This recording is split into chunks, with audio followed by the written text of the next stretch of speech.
everywhere actually in the city, just to assess how stable is actually our soil, our the subsurface, because of course KL is very dense. A lot of public is walking or riding daily on top of those roads. The site in the building area usually is well investigated, because every time before you build a structure, whether it's a building or it's a tower, it is required by law you do this kind of assessment. So you do the borehole test, you do the environmental impact assessment. However, in general, for the public area, this kind of test is not always required. Therefore, we don't know exactly what do we have actually under the ground in our infrastructure, in public infrastructure. I think it's important also to integrate the climate adaptation plan and mitigation plan into our legislation for planning policy and bylaw. Then particularly maybe for Kuala Lumpur area, we need to stipulate the consideration of sinkhole risk and how to mitigate it. So because I believe with this understanding, we can plan and manage our city better, and I mean eventually recommend a necessary engineering mitigation. In other news, the government has no plans to reintroduce the Goods and Services Tax (GST) as an alternative to removing subsidies for raw 95 petrol. Communications Minister Fahmi Fadzil says there have been no discussions among the cabinet on the matter. Fahmi was responding to a Bloomberg report that claimed the government would consider reintroducing a broad-based consumption tax. This is instead of implementing subsidy cuts for petrol as the government seeks to bolster its finances. Clarifying the issue, Fahmi said the government was currently exploring other measures to enhance revenue without burdening the public. Last week, the Organisation for Economic Cooperation and Development urged the government to bring back the GST at a low rate while implementing targeted transfers to low-income households to offset the tax's effects. Malaysia Aviation Group MAG, the parent company of Malaysia Airlines, will cut network capacity by 20% across its airlines this year due to shortages of planes, labor and parts. Managing Director Datuk Captain Izham Ismail says that this reduction is necessary to ensure realistic flight schedules and maintain service standards. The reduction would involve domestic flights as well as routes in Southeast Asia, North Asia, Australia, New Zealand, Greater China, South Asia and the Middle East. According to Izam, the surge in global air travel after the COVID-19 pandemic has led to an increased demand for parts, resulting in longer maintenance turnaround times. Additionally, the global parts shortage has delayed the delivery of new aircraft, impacting fleet planning. MAG also announced this month that it will temporarily reduce flights across all its carriers until December due to recent service disruptions. The move follows the Civil Aviation Authority of Malaysia's directive to shorten Malaysia Airlines air operator certificate validity from 3 years to 1 year after a probe uncovered significant technical issues. A deal between Singapore and Malaysia to establish a special economic zone in Johor is likely to be signed by November, says Dato' On Hafiz Ghazi.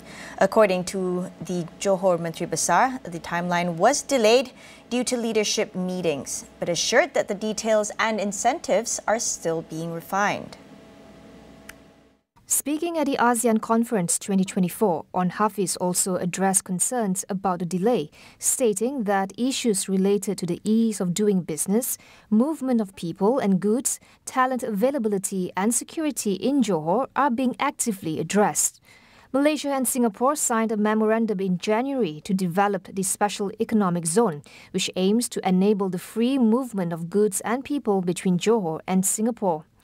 Johor officials project that the zone will create 100,000 new jobs in the state and contribute around $26 billion annually to the Malaysian economy by 2030.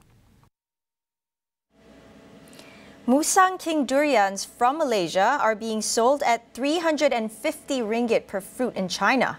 During his recent visit to the city of Shenzhen, Agriculture and Food Security Minister Datuk Seri Muhammad Sabu says all the durians were sold off within a few hours. According to Muhammad Sabu, an importer is exploring the possibility of introducing other durian varieties to the Chinese market. Malaysia began exporting fresh durians to China on August 24th, 2 months after signing a trade agreement. 40 metric tons of durians from 8 exporters, including varieties like Blackthorn and D24, will be shipped in 3 phases. Muhammad Sabu stated that the ministry aims to export fresh durians worth 1.8 billion ringgit by 2030. The ministry is also in talks to include the export of durian kampung by the next season. We'll go for a quick break. Stay tuned for more.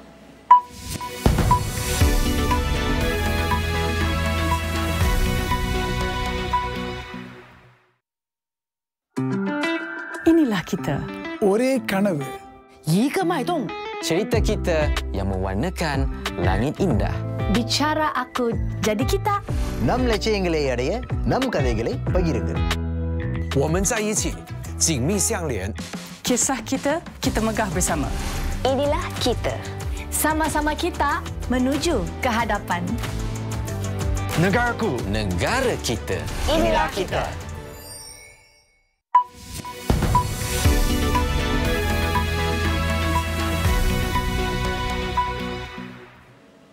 Welcome back. Millions of people were told to evacuate from their homes as Typhoon Shun lashed Kyushu Island with strong winds and heavy rain today. At least 3 people have been killed so far.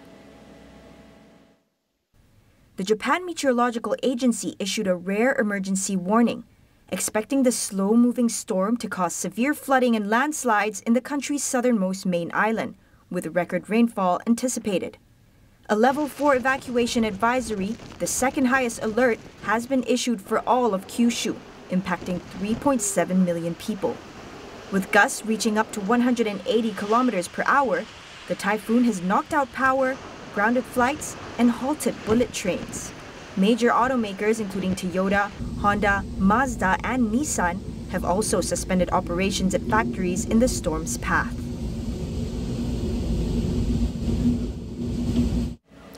Meanwhile, heavy rains battered parts of India's western state of Gujarat and capital New Delhi this week, with authorities warning of more heavy downpours. Since Sunday, 28 people have died from drowning, while more than 20,000 have been evacuated from cities near the coasts. Army rescue teams have joined the relief effort in Gujarat as residents waded through the deep floodwaters among partially submerged buildings and vehicles. India's Weather Office has warned of extremely heavy rainfall forecast on Thursday in several of Gujarat's districts, with Friday expected to bring heavy rain, thunderstorms, and lightning. Over in Delhi, heavy rain swept across the Indian capital overnight, causing flash flooding and brought traffic to near standstill. The extreme weather also affected the southern coast of neighboring Pakistan, with its largest city of Karachi lashed by heavy rain. Telegram founder and CEO Pavel Durov has been charged by French authorities for allegedly allowing criminal activity on the messaging app. The 39-year-old avoided jail by posting a $5.6 million bail. Durov, a Russian-born billionaire with French citizenship, was released on the condition that he report to a police station twice a week and remain in France.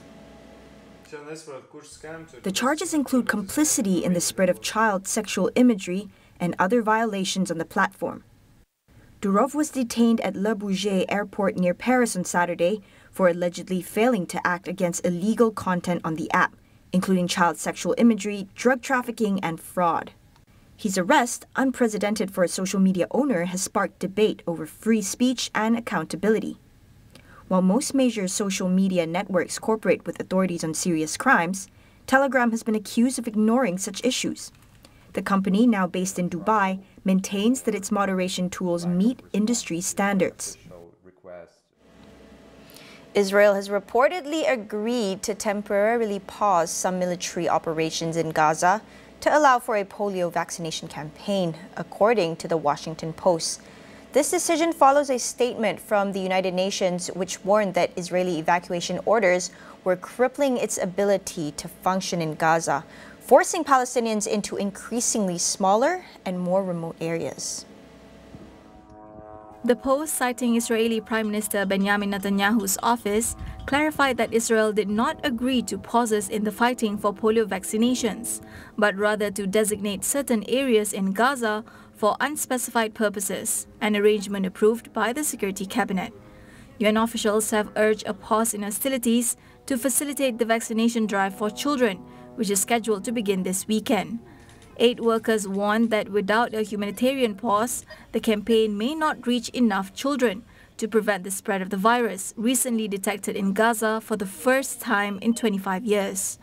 A 10-month-old baby has already been partially paralyzed by the disease, and health experts fear it could spread rapidly due to poor sanitation and overcrowding in Gaza's displacement camps.